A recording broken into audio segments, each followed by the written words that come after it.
our most tense matchup of the season so far. And what did the Syndicate have for breakfast? Let's talk ball. We're talking baseball, and so this was the butter.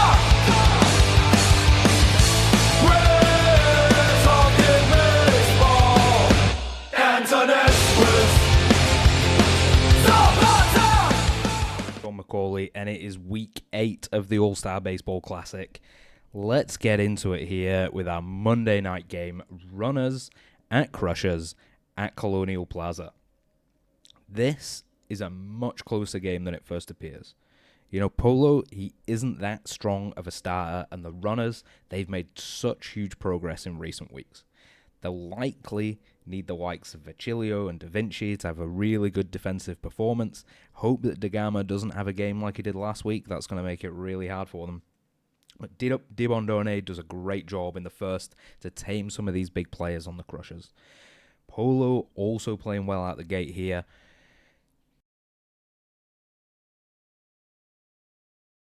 Key here for the Runners is not to make big plays, but grind out enough singles to get a runner home and take the small wins. You know what? On top of that, they need to shut down DeGama, and through 3, they managed to do both. The score, still 0-0. But the Runners 3 hits to the Crushers 1. It looks very, very promising. A perfect double play in the 4th, and the Crushers started to look under a bit of pressure. They'd likely expect to be ahead at this point in the game, but the hits for the Runners, that just keeps on coming. Nobody on the Runners is having a standout game, but you know what? Everyone's contributing. Every player on the team knows their role and how to execute. Dibondone had a fantastic 5th inning, gave up a hit to Cortez, but Vasquez is thrown out at first. The confidence that Dibondone was exuding in this game was electric. A little bit of showboating on the mound, you know, he's having a good day out there.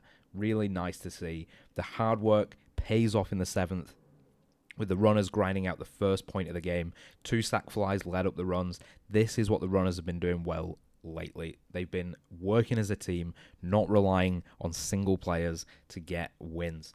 Ike comes in for Dibondone in the 7th. It's a high pressure situation for him. Definitely doesn't make it easy for himself, but he gets out of the inning nice and safe.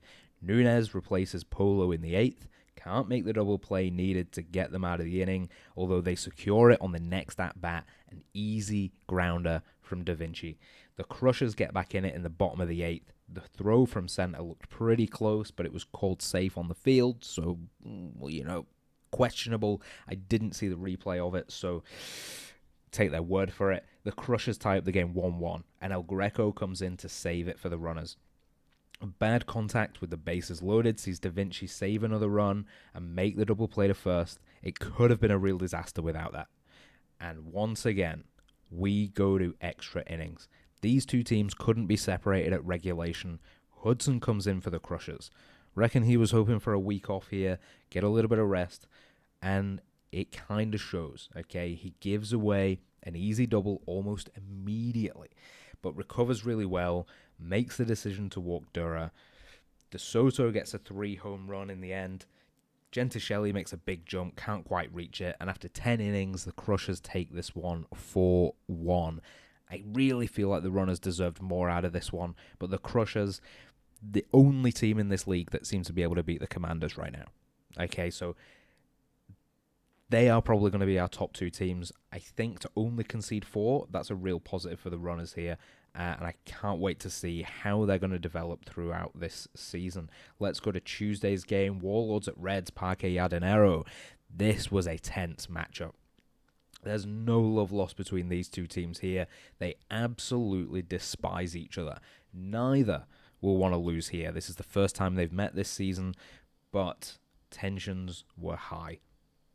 The Reds want to get the first win against the Warlords at home. It'd certainly be nice for them having the home crowd behind them. The Warlords being a bit further up the table, but the Reds having a much better run difference. This should have been a really fun game to watch. The Warlords got off to a great start. Really put a lot of pressure on Marks to make a play, but he does with runners on first and third, gets the strikeout and makes a gesture towards Perron as he walks to the mound for his first pitches. Absolutely no trouble. Perron dealing with lots of crowd noise here, making it hard for him. It was definitely working for the Reds early as he walks Zedong. Trotsky gets home from second on what should have been a single for Castro. But they do keep it to just one run. It's not a disaster just yet. The second, much of the same. The Reds pushing another run around third on a long ball to center field.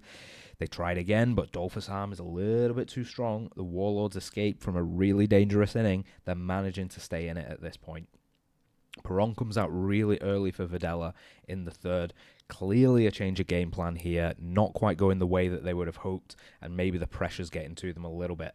The Reds showing a little bit too much force, and at least early, it's working for Videla. It's 3 up, 3 down with the help of the infield, maybe a little bit of what the Warlords need here to get them back in, so clearly a good change of plan. Marks here takes a beam to the head. Okay, pretty sure he gets knocked out here. Took a while for the game to get going again here. He does not walk off the pitch. So who knows if he'll be back next week. We will find out. But Pol Pot comes in to replace him, gets a quick double play and says, 1 is all you get in here, lads. It could have been tough for the Reds to stay in this one without Marks. He's having a good game up to this point. But this is the question mark for the Reds now. Win or lose this game. How do you go into next week and maybe even the week after without your starting pitcher? Could be a problem. I would be very surprised to see him playing next week. Pot was really feeling himself out there, though. Like, he comes in as a really, really good reliever, celebrating the big strikeouts. But Franco says, watch me. Gets a 2-run homer to put the Warlords in the lead. The Reds bring it back the very next inning, getting 2 runners home with a deep ball out to center. And then another that goes over Dolphus' head into left field. Pinochet comes in to cover for Videla and catches Ilsung out swinging. This is a absolute war out there. Now up by 2, the Reds bring in King, who makes it difficult for them, but manages to hold the lead. The game kind of settles after this. Both defenses settle into a bit of a rhythm. The early game chaos is gone, and the Warlords really start to be struggling going into the 8th, and that is kind of the game. They just couldn't get back into it. The Reds just have a little bit more depth. Even losing Marks fairly early in the game, they know how to use their bullpen. I'm not the biggest fan of King. She's not having the greatest season, but she's doing enough. Okay, I'm glad they went to Pot earlier. I thought that was really good. They just proved to be much better in this game. They end up winning this one 6-3. All right, Syndicate at Guillotines here at Peril Point. Under the Whites, Franklin starting for the Syndicate again here. It really looks as if the Syndicate has lost a lot of faith in Kepler. And from what I've heard, they're going to continue to share starting and relief responsibilities game by game. Okay, so this is not a permanent role for either of them, but they are going to share it week by week, depending on strategy, depending who they're playing against, which I think is probably very positive. The Syndicate, though, off to a really great start in this one. 3 singles in the first with 1 out, and they get 1 home with another single. Hawkin hits 1 deep to center and bats in another 3 runners. It's a 4-0 start for the Syndicate on the road against a pretty phenomenal Guillotines team. A very rare series of mistakes from Fawkes here. I don't know what they had for breakfast, but I want some of that. They've been terrible this season, and they come out in the first inning 4-0. Fawkes, I have no idea what's going on with him, but he was having a terrible game here. In the second, we see Ada Lovelace and Marie Curie get home runs in back-to-back at-bats. It was pretty crazy. Everyone on the Syndicate's getting a hit. It was like watching them play a kids team. I don't see how, when the Guillotines are down 6 in 2 innings, they don't take Fawkes out here. You're down 6 runs. I don't care how good Fawkes has been this season. He's having an absolute shocker. It's the worst we've seen him play this year. The offense for the Guillotines don't seem to have a response either. Franklin not particularly playing out of her mind, but the Guillotines just don't have the power in this game to reach the warning track. We've seen them do so much better, and they just can't seem to manage it today. The Guillotines get 1 back in the bottom of the 3rd, but that didn't matter when the Syndicate just keep on grinding them out. Galileo gets a 2-run homer to make it 9-1 by the 4th inning. Why is FAWKED still pitching? Why is he still pitching at this point? They finally make the change to bring in Amaru, who gets 2 quick outs with the help of Yatsen to try and start clawing something back. But he can't, because Tesla rips a 2-run homer in the 6th, and things just keep on getting worse for the Guillotines. Let's just talk about the Syndicate for a minute, okay? They've been pretty terrible this season. They've been really poor, but here on the road, they pull out a performance of the season. Like, I don't see anyone doing anything better than this for the rest of the year. This was huge. Hawkins making big slides to catch some really difficult balls. Darwin, Ada, Mary, all sending balls deep into the outfield. Everyone on this team made a play at some point. They read the Guillotines perfectly, and they ripped them wide open. This was a masterclass, coming from one of the worst teams in the league against one of the best teams in the league. Cienfuegos gets his first innings. I honestly feel like it just didn't matter what happened here, right? Just get the experience, see what you can play with, because this game's already gone. It doesn't matter. It doesn't matter that Curry gets another home run. What we want to see from Cienfuegos is what he can do. And I tell you what, he's got a great slider. It's nasty. He does walk 2 batters in the 7th, which wasn't great, but I'd probably put that down to lack of game time. This is the first time he's played week 8 of the season, and he's only getting an opportunity because FAWKED has had the worst game probably of his life. Unfortunately, when you come into a game like this that's already dead, it's hard to really show off and show what you can do. I really hope that he gets a little bit more time because I think there's some potential there. We also see Adams here get his first innings of the season. He's also got a good slider, probably another reason we don't see tons of the bullpen from them, right? FAWKED is so good normally. And then you've got 2 relievers with very, very similar styles, very similar arsenals. So you're probably not going to see both of them come in to the same game. It's not a great inning for Adams. Gives up way too many hits. No runs, which is a bonus, but I don't think he sold himself particularly well. If I'm picking between the two, and because they're so similar, coming out back-to-back, it's really easy to judge and say, if I'm going to a closer, it's going to be Cienfuegos. Okay, it's maybe not his normal role. Adams is officially on the team sheet, the closer. I'd probably be relying on Cienfuegos here, to be honest. Anyway, this one ends 14-1 in favor of the Syndicate. It's an absolute blowout. It's a totally crazy game. Props to them there. They totally outplayed the Guillotines. It wasn't even really a matchup. And that's the biggest scoreline of the season, I'm pretty sure. That is huge. Let's see if they can keep it going next week. But we're going to move on to Vanguards at Nordics at the Corral. 2 teams coming off a loss here. The Vanguards looking to take advantage of the big hitters, and particularly with Anthony's skill set, this should be a really good matchup. And that's how it goes early. She gets them down swinging, making it look fairly straightforward, really. The Vanguards got a few runners on base, but struggled to do much with it. Fairhair was having a much better start this week than he was last week. And it's the bottom of the 2nd where the Nordics open up the scoring on an RBI double that Douglas fails to deal with. He is normally so much better than this. But the Nordics have what it takes. They've got the power. They know how to play this game. Nitlinger gets a home run in the 3rd. Anthony just can't stop these big plays from coming in. It's a tight game jumping ahead to the 6th inning. There's really not much between these 2 teams at all. The Nordics having a little bit more power, and it's keeping them ahead. Surprisingly here, Truth comes in to replace Anthony. Now, after last week, I thought they might go in a different direction. Good to see they trust what she's doing. On the practice field, we're not really seeing that translate into the games. But hitting Eric the Red, right? It's not going to win you any fans at the Corral. Plenty of boos coming out immediately. They still get out of the inning with a nice double play from Parks and Mandela, though. Good, solid performance from the Nordics in this game. Nothing special from either team here, but, you know, the Nordics give up very, very little to the Vanguards, who I think will be really disappointed with this result. The Nordics win 3-0, so congrats to them managing to stay in this league. The Gladiators at Flushers. Now, this should be a fairly straightforward game. We're at Stade Royale. The Flushers are having a great season. Playing at home, under the Whites on a Friday night. And it's a perfect start for Bonaparte. Looking to come back from a tough game against the Commanders last week. But it's a game you expect them to lose. Okay? We thought they'd do a little bit more. Yeah, it goes to extra innings and they still lose it. Okay, so it's not like the worst result for them.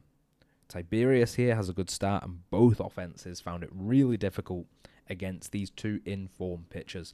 Tiberius having a blast out there. He's letting the Flushers know exactly what he thinks of them. We're going to jump right ahead to the fifth inning because it's a pretty slow start to the game. There's not much to talk about. But fifth inning, Bonaparte, unstoppable.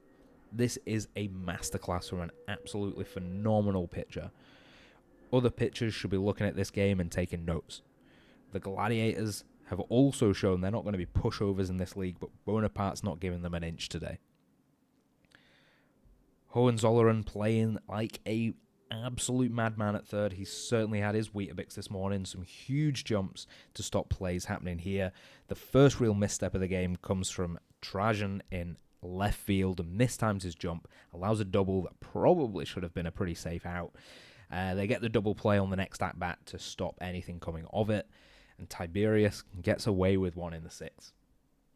Might still be the best that I've seen him play this season, though. He gets a really long stretch in this game. Of the two starters, I would actually say Tiberius looks stronger. And Bonaparte's having an incredible game. He looks fantastic, but I think actually if we really match them up here, we look at the numbers, Tiberius is actually having a slightly better game.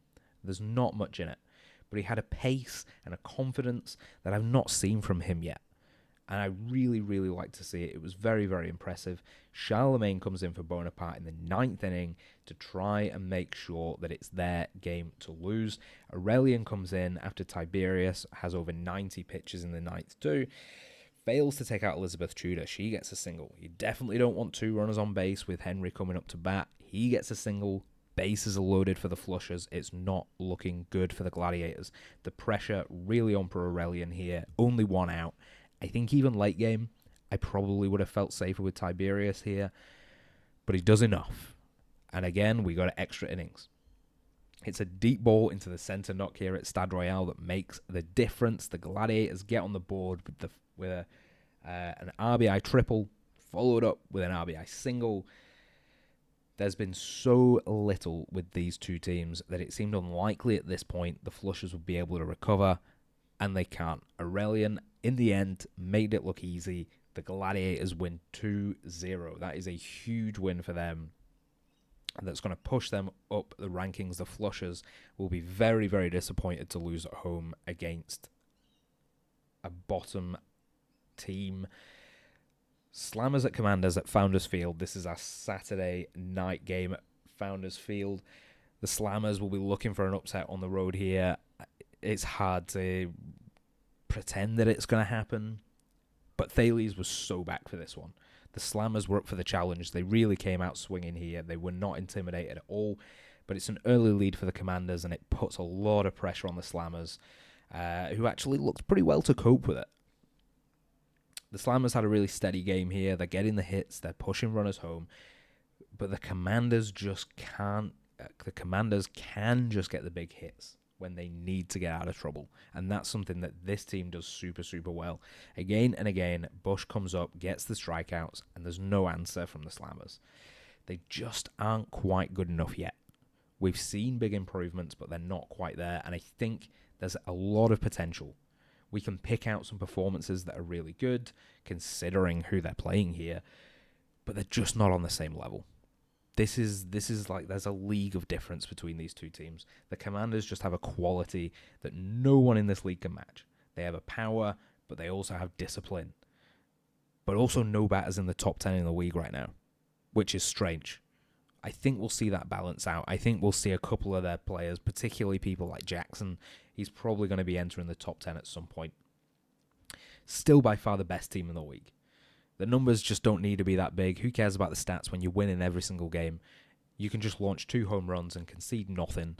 Like, I think this is what's making the difference in the stats right now. Other teams are getting more home runs, but they're also conceding a lot more runs, right? The Commanders just have a bit more discipline, to not get struck out as much, and not concede runs when it matters. They play every element of this game exceptionally well. But that also shows how far the Slammers have come in a really short space of time. If this is like week 4, I think the Commanders probably put up 15 runs here, and the Slammers hold them to 5 in this one. Lots and lots of positives for both teams, but it's a game that goes the way we expect it to in the end. Once again, I'm going to ask the question, who can beat the Commanders? The Crushers are the only ones to do it.